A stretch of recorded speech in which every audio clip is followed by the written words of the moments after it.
Hello everyone, welcome to Court with Krissy. This SovCit was just traveling through, and what could have been a simple traffic stop turned into felony charges. There might have been snow on the scene in May. But please no fighting words. I don't have the body cam. We just have to listen to the trooper's testimony. I hope you like it. Court with Krissy is now in session. Case number 251909FY, Appearances Counsel. Joanna Carey for the people. Road yard itself and Mr. Franklin, who joins me at the table, Your Honor. And we are set for a couple different things. The first is a preliminary examination, and the other is a bond violation. Is there any resolution to either of those? There is not, Your Honor. Ms. Carey, which would you like to handle first? Do the bond violation. All right. The allegations are that the defendant tested positive for alcohol on June 5th, 2025. The defendant was placed on bond by this court or by the magistrate back on May 17th. As a condition of that, there was an amended bond pretrial release done on May 19th of this year, and as a condition of that, he was to consume no alcohol, marijuana, illegal controlled substances, and was subject to random testings. Your first witness, Ms. Carey. Thank you. The people call Alex Mansky. You solemnly swear or affirm that the testimony you give in this matter will be the truth, the whole truth, and nothing but the truth. Yes. Go ahead and have a seat. Whenever you're ready, Ms. Carey. Thank you. Could you please state your full name for the record? Alex Matsky, And what is your occupation? Senior Community Corrections Officer for Minnesota counties. Was Richard Franklin ordered to your office to perform alcohol testing? Yes, How often was he supposed to test? we test randomly 1 to 3 times a week. And do you recognize Mr. Franklin? I do. Is he in the courtroom? Yes, What's he wearing? he's wearing orange. Your Honor, may the record reflect you identified the defendant. See nobody else in orange, so reflect. Thank you. Did Mr. Franklin test on June 5th? He did. What type of test did he take? It's a 10-panel drug test and a ETG, What is the ETG? alcohol urine test. And are you trained to conduct those tests? I am. Did you follow your training that day? I did. What was the result of that test? It was positive for THC and alcohol. Did you get a confirmation test done on that urine sample? I do a confirmation test, instant one, and then we send it to the lab as well. I'm going to show you what's been marked as People's Exhibit 1. Could you identify that? That is the lab results of a Rex test. And when was it sent to you? Or when did you send it to the lab? We sent it to the lab on June 5th at the end of the day. And what is tell me what lab this came from, the exhibit. I believe it's in Arizona where it gets sent to. Is the name on there? Yes, Cordon Health Solutions. And when did they conduct the test? They received it on June 9th.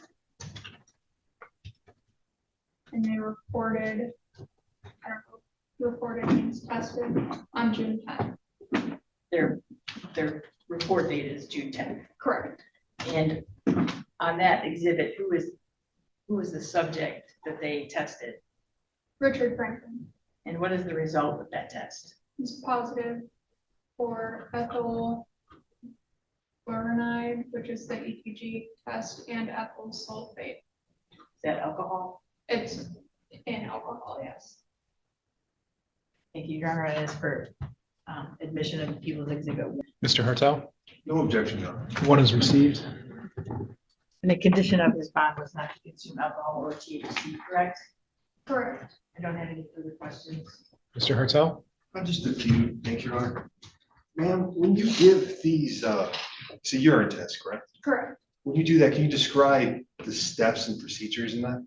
Yes, person comes into the restroom, they're patted down, and then they use the bathroom in a cup, and it's a hand dipped instant urine test.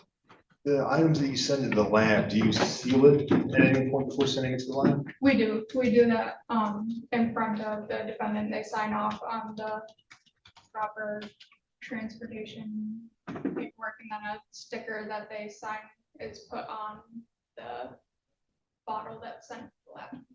What amount of time does it normally get sealed after it's collected? It's sealed when both of us are still in the bathroom. Okay. If you had to guess how much gap of time, minutes, probably less than an hour if I had to guess. 2 minutes, maybe. Okay. Is it the time written on there as well? It would be written on the lab paperwork. Okay. When it's sealed, is that for a reason to avoid contamination, anything like that? It's so that we know and the defendant knows that this is their sample. I believe it also assists in not spilling. Makes sense. Just to confirm, did you give my client a PBT breathalyzer, anything of that nature? I did not. Is there a reason why you did? PBTs go back about 8 hours. The urine test is able to go back about 72 hours. That's based on your training experience, correct? Correct. I don't have any questions right now, but Ms. Carey may. Thank you. Ms. Carey? Nothing further. May this witness be excused? Okay. May step down. Your next witness, Ms. Carey? People rest. Mr. Hartel? My client would wish to testify on his own behalf. All right, sir, you can stay right there. If you please raise your right hand. Do you solemnly swear or affirm the testimony you give in this matter will be the truth, the whole truth, and nothing but the truth? Yes, sir. All right. Sir, could you state your name for the record? Richard Eric Franklin. Were you on bond on June 5th? Yes, sir. On that date, did you consume any alcohol? No, sir. When was the last time you did consume alcohol? The incident that happened that put me in jail. Okay, so nothing after you've been on bond, Right. right? I quit smoking marijuana and I quit drinking. All right. What do you recall the events of giving the urine sample? Yes, Sunday the 1st, I gave a sample. Wednesday, no numbers came up, which would have been 4th. Thursday was my day. I work, I'm a third shifter. I start at 10 o'clock, I work at CCI, get out at 6:30. I stayed in town until 8:30 because that's when the testing is done. I went to Westco, got a sandwich and a Monster energy drink, waited down by the lake, and I'm always the first one when my number comes up to be at the door to test, and I went in and test. When they actually gave you the test, was it as Ms. Matsky described? Was there anything that you felt was different? I felt like it took a lot longer and they put a second stick in there after that already set and got room temperature. I asked for a breathalyzer, but didn't get one of them. Did you see it immediately sealed? After they were done, it's How much time do you think that's? more than 2 minutes. You mentioned them not giving you a breathalyzer. Did you take one later that same day? I took one at the jail, blew all zeros. Okay. All right, thank you, sir. I don't have any more questions. Ms. Carey may. Ms. Carey? I don't have any questions. Any further proofs, Mr. Hartel? No, Your Honor. Argument, Ms. Carey? Thank you, Your Honor. He was given a ETG test and he tested positive while in the community corrections office. It was sent to the lab for confirmation and he came back positive for alcohol. I would ask that the court find him guilty of the bond violation. Mr. Hartel? Your Honor, my client, even though he had the right to enact his Fifth Amendment rights, did testify. He testified, I felt it was very honest, that he did not consume any alcohol for several days before the test. I don't know why it might have been a false positive. I'm not a scientist, but he did note that his PBT at the jail came back as zeros. I realize that's a different test. It goes back a different range, but he did testify under oath that he did not consume alcohol on bond. I'd ask the court to factor that in and not find him guilty. Thank you. Thank you. Well, based on the testimony presented today and the report that was received from Court Health Solutions, People's Exhibit Number 1, I do find that the defendant did test positive for alcohol. He was way above the cutoff range. The urine by ethyl sulfate was 1,012 nanograms per milliliter. The cutoff on that is 100 nanograms per milliliter. And the EG is 6380 nanograms. And the cutoff was 500. Additionally, it does appear that they check for basic alteration, and that came back normal. The creatine was 138.7 milligrams, and the cutoff on that is 20 milligrams per deciliter. As such, I do find that there, for the standard for a bond violation, find that the defendant has violated his bond. We will get to what we're going to do with bond after the preliminary examination.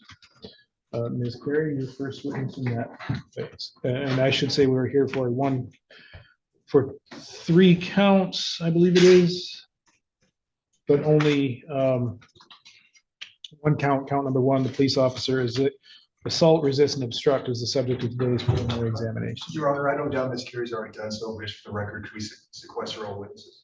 Ms. Carey, any witnesses in the courtroom? No. So if any witness has been subpoenaed for today for this case, I'm going to ask you to step out. Seeing Two none? troopers. Okay. Ms. Carey? Trooper Logan Kennedy.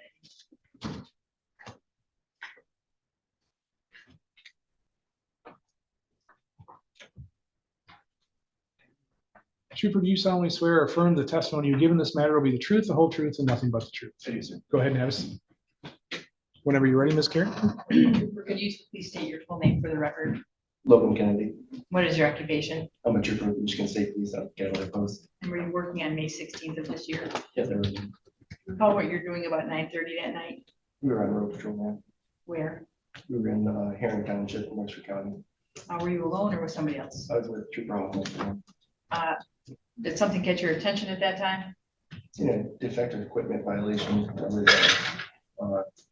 with the defendant. His vehicle was not in good working condition. The muffler was loud, very loud. So when you heard the loud muffler, what did you do? We turned a patrol car around and followed the vehicle and conducted a traffic stop. And did the vehicle stop? It didn't. Where did the traffic stop occur? On Mitchell and Bell Avenue. And that's in Herring Township? Yes, ma'am. What county? That'd be Webster County What state? in Michigan. And did the vehicle stop? Yes, ma'am. And after that, did you have contact with the driver? Yes, ma'am. You recognize the driver? Yep. Is he in court? Yes. What's he wearing? He's wearing. Where is he seated? He is to the left of me right here. To my right? To your right is my left. Your Honor, may the record reflect he's identified the defendant. It shall so reflect. Thank you, Trooper. When you pulled over the vehicle, what type of vehicle were you in?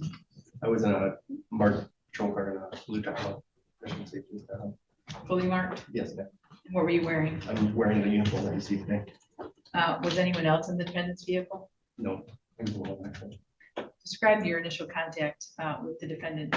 Made contact to the driver's side. I announced myself as a Michigan State Trooper. The reason for the stop, asked for a driver's license insurance registration. Trooper, can I get you to speak up a little bit? Yes, sir. I announced myself as a Michigan State Trooper and the reason for the stop, and also for the insurance registration as driver's license. Did the defendant provide his driver's license? He said he did not have one. He was traveling. Said he was He traveling? was traveling. Why did he say that? Did you know? Later, he showed he revoked driver status. After he failed to provide, said he didn't have a driver's license, what happened? I asked him to step out of his vehicle. Did he? No, he did not. Did you ask him more than once? Yes, I asked him approximately 5 times to step out of his vehicle. And each time, what happened? He stated no. And, So after he I'm refused to sorry, he step, stated no one what? he would not. Okay. after he refused to step out, what did you do? What happened? I went back to my car and Trooper Hoffmeister around the car to talk to the driver.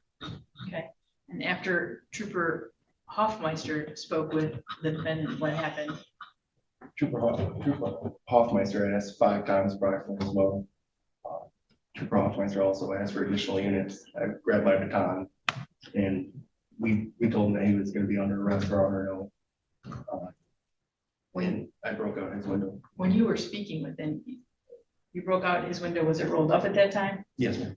When you were speaking with him initially, was his window up or down? It was down at the time, but he rolled it up. Did you try his door? Yeah, I tried opening his door, but it was locked. So you got out your baton, what did you do with your baton? I struck his window approximately 4 to 5 times. And it created a hole and I pushed my baton in and scraped the window and cut myself doing so. We'll get to that. After you broke out the window, what happened? He opened the door. The defendant opened the door, Yes, ma'am. and then what? He faced my partner, Trooper Hoffmeister, in an aggressive manner. And we turned him around into the A-pillar. And when we turned him around, he tensed up his arms. What is the A-pillar? The A-pillar is the first pillar of the left side of the car or the right side of the car, Okay, where the main windshield meets up. he tensed up his arms, continue with that, what happened after you got him up against the car? So Trooper Hoffmeister grabbed the left side of his arm and he tensed up and I grabbed the right side. And once I put pressure with my hands onto his wrist or arm area, he gave up and put his hands behind his back. Were there any other officers involved? Yes, ma'am. Sergeant Grum. At what point did he arrive, if you know? He arrived right shortly before I entered the window, broke the window. And you stated you injured, how were you injured? I had stitches in my left pinky hand. Glass. Thank you, I don't have anything further. Mr. Hartzell? Just a few. Thank you for being here today. I believe you mentioned a moment ago that the initial stop was due to the muffler. Is that correct? Yes, sir. How did you know that there was an issue with the muffler? It was in very loud condition, not of a normal vehicle. Do you have any equipment to use to test that, to tell you exactly the decibel it's at, anything of that nature? I don't, sir. Okay. What do you normally do with that? Is it like a fix-it ticket? Is it a civil infraction? It's usually a fix-it ticket. It'd be a waiver citation. Is it something you normally just give somebody a verbal warning on, or do you need their identification for a reason? We need our identification. In order to issue the civil infraction? Yes, sir. When it came to talking with my clients, Mr. Franklin, I'm going to ask you to keep your movements still. I apologize.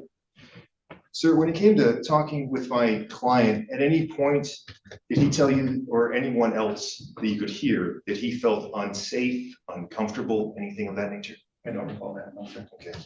Did he give you any explanation for why he wasn't allegedly cooperating with your orders? No, sir. So you don't recall I anything? don't recall. Do you recall if he was on the phone with anybody at all? I don't recall. Okay. When it came to smashing out the window, was there any other way that you could have de-escalated the situation, do you think, based on your training and experience?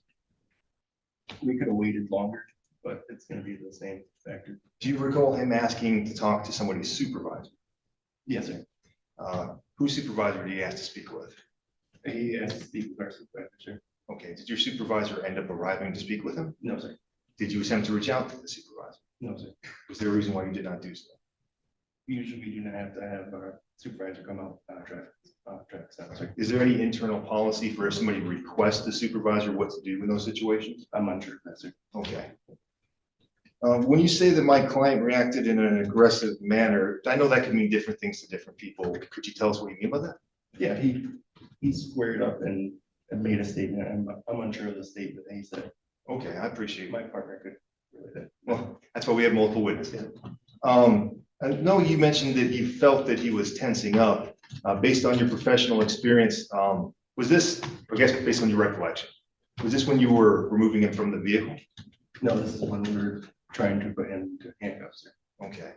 Were they behind his back when this was happening? His muscles were tensing up? His hands were above him, sir. Okay.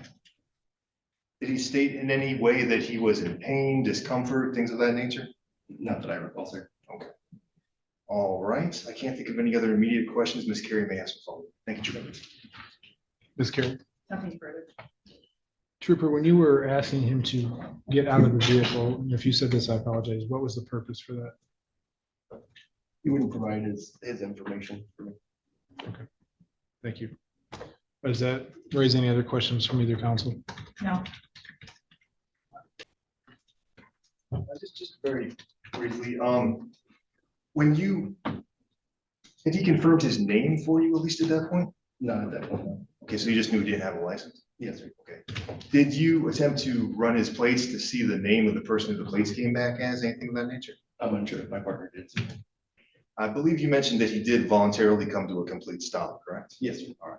At any point, did it appear that he was going to drive off or there was flight risk, anything like that? No. All right. All right, thank you, sir. Nothing further. Ms. Carey? Thank you. He came to a complete stop, but at some point you rolled back up his window Yes, ma'am. and his doors were locked Yes, ma'am. and he refused to get out. Yes, ma'am. Thank you. Mr. Hartel? Just to confirm, was that while he was asking to speak to a supervisor still? Yes, sir. All right, thank you. Nothing else. Ms. Carey? Nothing further. May this witness be excused? You may. Your next witness, Ms. Carey? Trooper Logan Hoffmeister. Trooper, do you solemnly swear or affirm that the testimony you give in this matter will be the truth, the whole truth, and nothing but the truth? I do. Go ahead and have a seat. Whenever you're ready, Ms. Carey. Sir, could you please state your full name for the records? Trooper Logan Hoffmeister, And what is your occupation? State Trooper of the State of Michigan. Were you working on May 16th of this year? I was. Were you alone or with somebody else? I was with my partner. And, And you recall what you were doing about 9:30 that night? we were making a traffic stop. Where? It would have been North Mitchell and near Bell Ave in Herring Township, Western County. And what was the reason for that traffic stop? It was for defective exhaust. Did the vehicle stop? I did. And then what happened? My partner Trooper Kennedy made contact with the driver on the driver's side, and I went to the passenger side of the vehicle. Was there anybody else in the vehicle besides the driver? There was not. Do you recognize the driver? I do. Is he in the courtroom? He's to your right in an orange jumpsuit. Thank you, Your Honor. May the record reflect he's identified the defendant. It shall so reflect. Trooper, what were you wearing that night? Full MS uniform as I'm wearing today. And what type of vehicle were you in? We were in a Tahoe, was fully marked MS vehicle. Thank you. You have contact with the defendant? I did. Describe your contact with the defendant. So Trooper Kennedy was speaking to the driver. The driver told him he's not getting the vehicle, that he was traveling and did not have to have any identification. So Trooper Kennedy went back to my patrol vehicle at that time. I went to the driver and started talking to him, tried to explain things to him. First tried to convince him to get the vehicle. I explained it, the Pennsylvania First Amendment case law, to which he told me this man's in Michigan. And I was just trying to get him to get out of the vehicle without any sort of force. At that point, was his window down or up? The window was down slightly at this time. And you may have stated this, I don't recall. Did you ask him to get out of the vehicle? I did several times. And did he? He did. So what happened when he refused to get out after talking to him? I gave him one last chance. I told him, if you don't get the vehicle on, you'll be placed under arrest and we'll remove you from the vehicle. He said, I don't remember what he exactly he said, but he didn't get the vehicle. So I told him he's under arrest, asked him more times to the vehicle. And then I said he's under arrest again, just in case he didn't hear it the first time. And then tried to open the door was locked. He'd also rolled the windows up at this time too and locked all the doors. So I grabbed my department issued window punch off my belt, tried breaking the window to remove the vehicle. That didn't work because the glass was laminated. Trooper Kennedy broke the window. At any point, do you recall if the defendant asked for a supervisor? He did several times. Did you request one come? No, our closest supervisor was an hour away. You know if you're required to request one? We're Thank you. What happened after Trooper Kennedy broke out the window? Trooper Kennedy started breaking the window. At this time, the defendant opened the door and said something about fighting me. I don't remember exactly what he said. He then turned and squared up towards me and tensed his arms up. So then I grabbed I grabbed one of his arms and I pinned him into between the door and the A-pillar. Then Trooper Kennedy grabbed his other arm and we kind of slid him along the door, so he was facing towards the car with his back to us, and he was tensing his arms while we were trying to put his hands behind his back to us. Was he doing anything else besides tensing his arms? He was tensing him, like pulling him forward in a way so he couldn't so they couldn't be put behind his back. And he said something to you when he got out of the car and squared up. You don't recall what he said, but It was something about fighting. I don't remember. something about fighting. Something like that. You just don't remember the exact words. Were you able to get him under to comply and handcuff him? Yeah, eventually, after Trooper Kennedy and Sergeant Grum and I were able to get his hands behind his back, and then Sergeant Grum handcuffed him while Trooper Kennedy held his arms back. Thank you. I don't have anything further. Mr. Hartel? Thank you for being here, Trevor. I know you said a moment ago, if I recall correctly, you're not required to get a supervisor, correct? Is there any internal training at all in that regard? If somebody requests a supervisor, how you're supposed to respond? I mean, if one's close by, is down the road and they're available, sure, it doesn't hurt anything. But our only sergeant for that day, he's almost an hour away from sitting at sea in his Cadillac. And he's just gonna he's gonna show up and say the exact same thing, do the exact same thing. So if we're able to, we can, but we're not required to. Understood. Just to confirm, this Carrie may or may not have asked this question. If she did, I didn't hear it. I apologize. But when you were placing him under arrest, what was the initial thing you were placing him under arrest for? It wasn't for the muffler, was it? No. It would have been for resisting obstruction. But to resist or obstruct, what was he resisting or obstructing? Was there another crime that he was resisting or obstructing arrest? Oh, I'm sorry. I may have phrased that. He didn't have a license, or he told us he didn't have a driver's license, and he did not provide. I don't remember if Trooper Kennedy asked him to provide. I know he asked him to provide a license and said he didn't have one and that he was trapped. So you were placing him under arrest for not having a driver's license? Objection, Your Honor. I'm just confirming what they're placing him under arrest for. Hold on. Everybody stop. Ms. Carey, what's your objection? My objection is the refusing to identify and get out of the vehicle as part of the resisting and obstructing. If that's all it is, then I just want to confirm that on the record, John.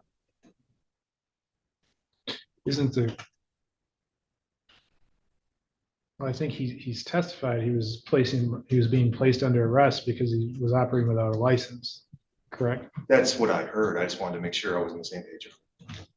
Okay, let's move on. Thank you. When it came to my client and when he was asking for a supervisor, did he make any other statements saying why he wanted to talk to a supervisor? I don't recall exactly what he said. He was making those statements. I just don't recall what they were. I understand. Do you recall him saying anything about him being feeling unsafe around officers, anything of that nature? I believe he did. I don't recall he exactly said that there's something wrong with it. That's why he wasn't immediately exiting the vehicle. I'm not sure. Okay.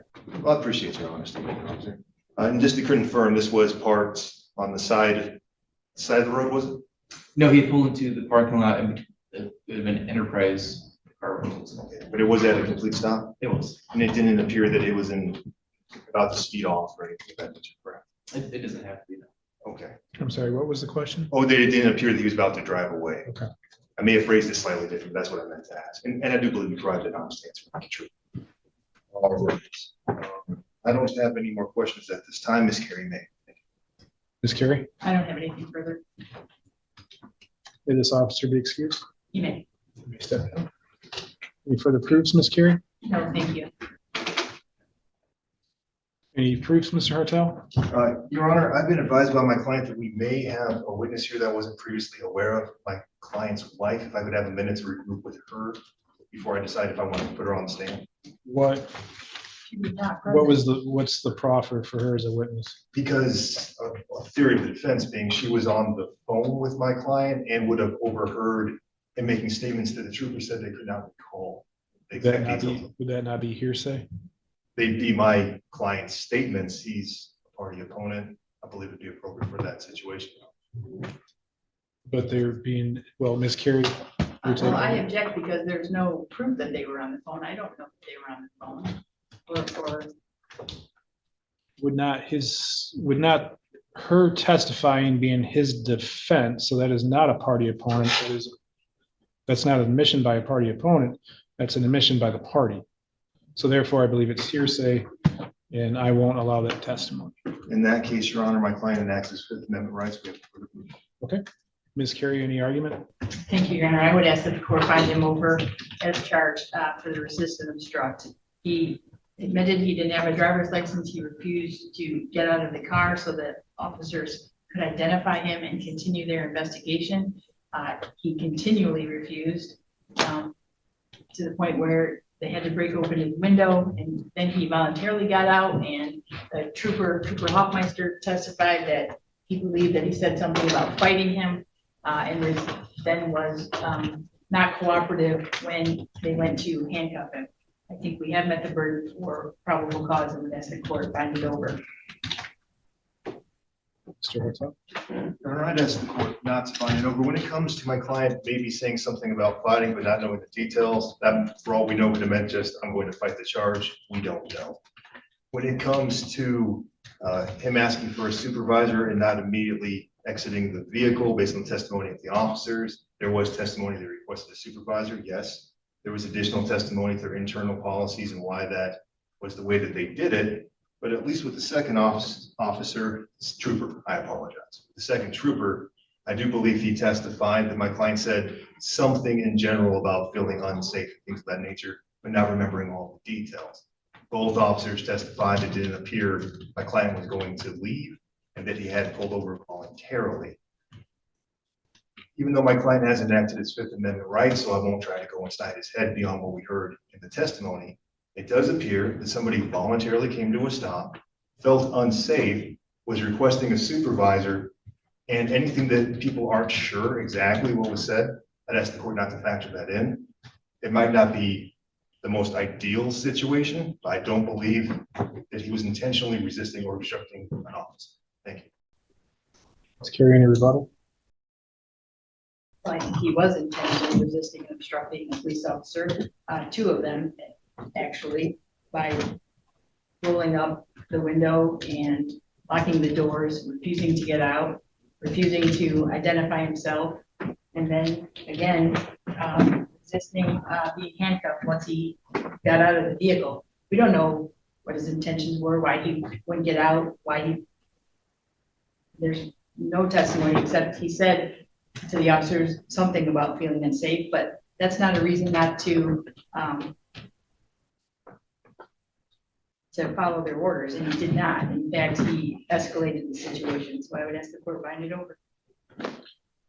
All right, after hearing the testimony today, the court finds probable cause to believe that the prosecution has met their burden in count number 1, resist and obstruct a police officer that is charged as a and/or with Logan Kennedy, with Trooper Logan Kennedy or Trooper Logan Hoffmeister. Both troopers testified that on May 16th of this year, they made a traffic stop in Herring Township at approximately the corner of Bell Avenue and North Mitchell Street here in Wexford County. The reason for the stop was that there was a defective exhaust.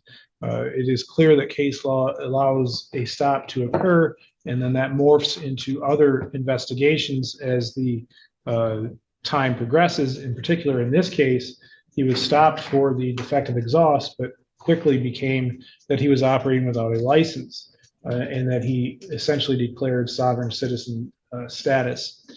Both Trooper Kennedy and Trooper Hoffmeister testified that they gave him numerous commands to get out of the vehicle. He refused to get out of the vehicle. Trooper Kennedy testified that he gave approximately 5 commands to do so. Trooper Hoffmeister also stated that he gave several commands. There was testimony of the officers informed him that if he did not get out of the vehicle, he would be placed under arrest. Eventually, the defendant rolls up his window and starts demanding to talk to a supervisor.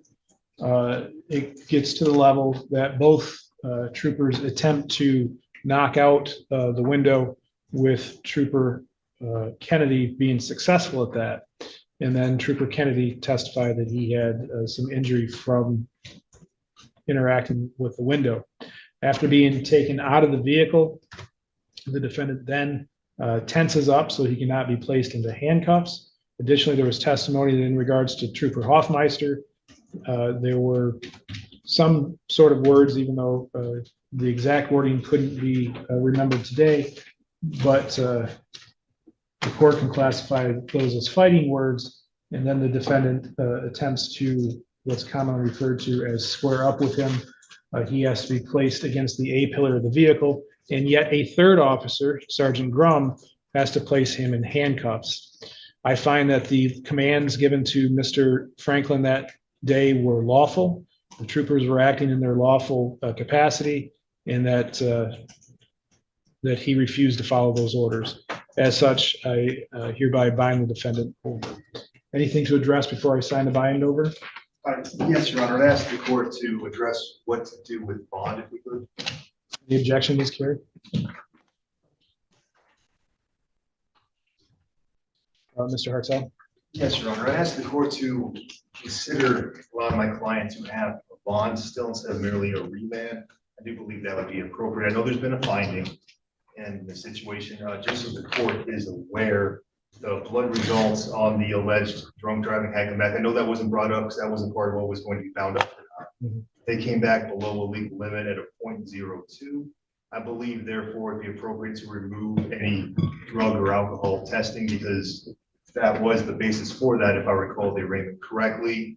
And even though that doesn't retroactively apply, I'd ask the court to factor in that, to my knowledge, there were no allegations of him committing any other bond violations, not being threatening to anyone, not committing any crimes, not missing court, nothing of those natures. In fact, I recall him voluntarily waiving his 21 days in one of the PCCs due to his desire to get those results and be cooperative with this court. And I asked the court to factor that in. Thank you. Ms. Carey? You are going to have the court continue the demand. It is true that the alcohol testing came back as 0.02. We are waiting on controlled substance testing that has been requested. And Mr. Franklin has a lengthy criminal history going back to February of 2000 and continuing until February 19th of 2025 with several 9 felonies and several misdemeanors. The bond violation, I think there was testimony that he also tested positive for THC, which was not part of the violation, but he did, if I recall correctly, test positive for that, and he's not supposed to have that. So we don't have any information on his residency, his length of residency, his work history, or anyone to vouch for him. So I would ask the court to continue to demand that. What? So it was charged as intoxicated by alcohol. What more is there to make one think that there's controlled substances? Behavior so we have requested that be tested for controlled substances. Did show signs of intoxication, which is why they got a blood draw. What were the signs of the show? They smelled the odor of intoxicants, if I recall. The report indicates that Trooper Hoffmeister could smell the strong odor of intoxicants. And he advised that Richard advised he had consumed alcohol before work and advised he had smoked marijuana. They were not able to perform field sobriety tests because of the non-compliance, and he refused PBT. They did locate a small container of a white powdery substance suspected to be narcotics. They true narked it and it came back inconclusive, so it was sent to the lab for testing. All right. Bond in this case was originally set, excuse me, back on May 19th, $2,500 bond, or actually $2,500 had been posted over the weekend. The court continued it with the conditions that the defendant be subject to random alcohol testing and no marijuana with random testings as well. Based on what I hear today, bond has not been forfeited. The court will go ahead and reinstate the bond. I will keep the no marijuana testing or no marijuana provision with random testing.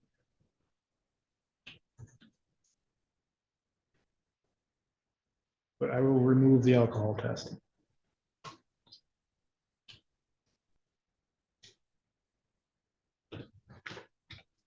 Anything else, counsel? Oh, thank you. No, thank you, Your Honor.